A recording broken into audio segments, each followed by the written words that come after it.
Hi സഹോദരി സഹോദരന്മാരെ, ദൈവത്താൽ അനുഗ്രഹിക്കപ്പെട്ട പ്രിയ മക്കളെ, ഇന്ന് നിങ്ങളുമായി പങ്കിടുന്നത് ഒരു ദൈവവചനമാണ്. വചനം ഇപ്രകാരം പറയുന്നു: എന്നാൽ നിങ്ങൾക്ക് രോഗശാന്തി വരേണ്ടതിന് തമ്മിൽ പാപങ്ങളെ ഏറ്റുപറഞ്ഞ് ഒരുവന് വേണ്ടി ഒരുവൻ പ്രാർത്ഥിപ്പിക്കും.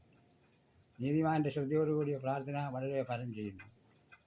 യാക്കോബിൻ്റെ ലേഖനം 5-ാം അധ്യായം 16-ാം വാക്യം. ഈ വചനം നിങ്ങൾക്ക് അനുഗ്രഹമായി തീരുമെന്ന് പ്രത്യാശിക്കുന്നു. എല്ലാവർക്കും നന്ദി, നമസ്കാരം.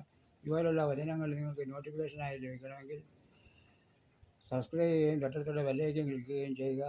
നിങ്ങൾ ലൈക്ക് ചെയ്യാനും നിങ്ങളുടെ അഭിപ്രായങ്ങൾ ലൈക്ക് ചെയ്യാനും മറന്നുപോലെ അഭിപ്രായങ്ങളും നിർദ്ദേശങ്ങളും കമൻറ്റ് വഴി അറിയിക്കുക. ഇനി ഒരു ഗാനം കേൾക്കാം.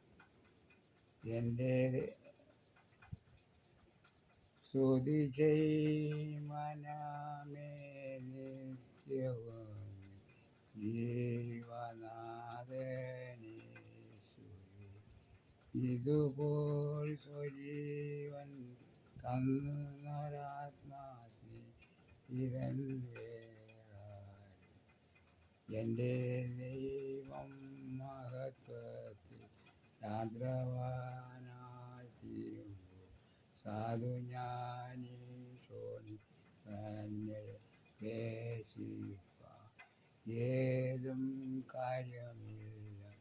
എൻ്റെ ഉള്ളം ചൊല്ലുന്നു വൈഷമ്യമുള്ളേതു കുന്നു കരകേറി നടകൊള്ളുക രക്ഷകനൻ കാലുകൾ കൂവേഗ തീർന്നൻ പാതയിൽ ഞാൻ മാനിനെ പോലോടിടുന്നു. ആരുമേനിയില്ലെന്നോ ഞാൻ ഏകനായി തീർന്നുവെന്ന് മാനസത്തിലറിവു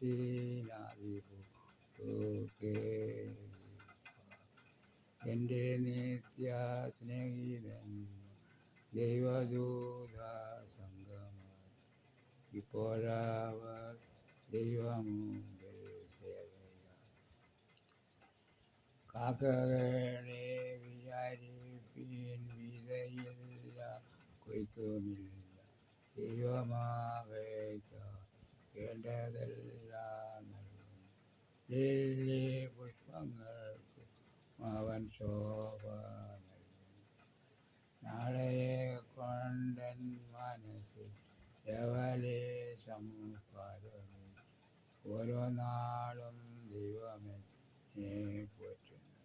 ദുഃഖിതനായി ഓടിപ്പോയി ഞാൻ മരുഭൂവിൽ കിടന്നാൽ എന്നെ ഓർത്തു ദൈവദൂതർ വന്നു.